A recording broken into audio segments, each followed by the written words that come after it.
என்னோட இந்த அழகான குட்டி உலகத்தில் சின்னதாக ஒரு செலிப்ரேஷன். வாழ்க்கையில் கஷ்டம் மாறி மாறி வந்துக்கிட்டே தான் இருக்குது. ஆனால் அதையெல்லாம் மறந்துட்டு என்னை ஹாப்பியாக மூவ் பண்ண வைக்கிறதுன்னு பார்த்தீங்கன்னா இந்த சின்ன சின்ன செலிப்ரேஷன் தான்.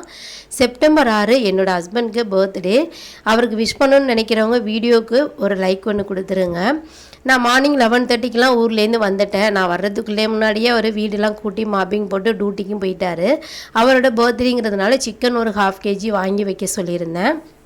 நான் வந்ததோட பாத்திரம் கழுவிட்டு சமைக்கிறதுக்கு எனக்கு ரொம்பவே ஈஸியாக இருந்துச்சு. சமைச்சு முடிச்சுட்டேன். ஹஸ்பண்ட் லஞ்சு முடிச்சுட்டு மறுபடியும் டியூட்டிக்கு போயிட்டார். அவருக்கு அன்றைக்கி லீவும் இல்லை, பர்மிஷனும் இல்லை. நான் ஊருக்கு போகிறதுக்கு முன்னாடியே அவருக்கு ஒரு டிஷர்ட் ஒன்று வாங்கி வச்சுருந்தேன். சரி, அவருக்கு சர்ப்ரைஸாக கிஃப்ட் பண்ணலாம் அப்படின்னு சொல்லிட்டு டியூட்டி முடிச்சுட்டு அவர் எப்போதும் போல் இல்லாமல் ஒரு 1/2 hour முன்னாடியே வீட்டுக்கு வந்துட்டார். சன்வியை வச்சு கிஃப்ட்டும் ப்ரெசென்ட் பண்ணியாச்சு. ரொம்பவே சந்தோஷப்பட்டார்.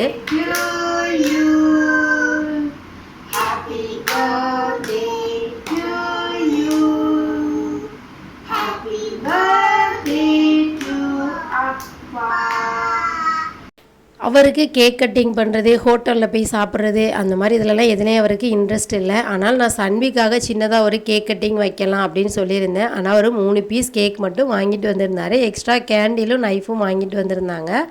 அதை எல்லா கேக்கையும் ஒன்றா சேர்த்து வச்சு கேக் கட்டிங் பண்ணணும். நம்ம ஹாப்பியாக இருக்கணுங்கிறதுக்காண்டி 1000 2000 செலவு பண்ணணுங்கிற அவசியம் இல்லை. நம்மக்கிட்ட இருக்கிற 100 ரூபாயிலே ரொம்பவே சந்தோஷமாக இருக்கலாம். இந்த மாதிரி அனுபவம் உங்களுக்கு இருக்கா என்னன்னு சொல்லி மறக்காமல் வீடியோவில் சொல்லுங்கள். வீடியோ பிடிச்சிருந்தா லைக் பண்ணுங்கள். தேங்க்யூ ஃபார் வாட்சிங்.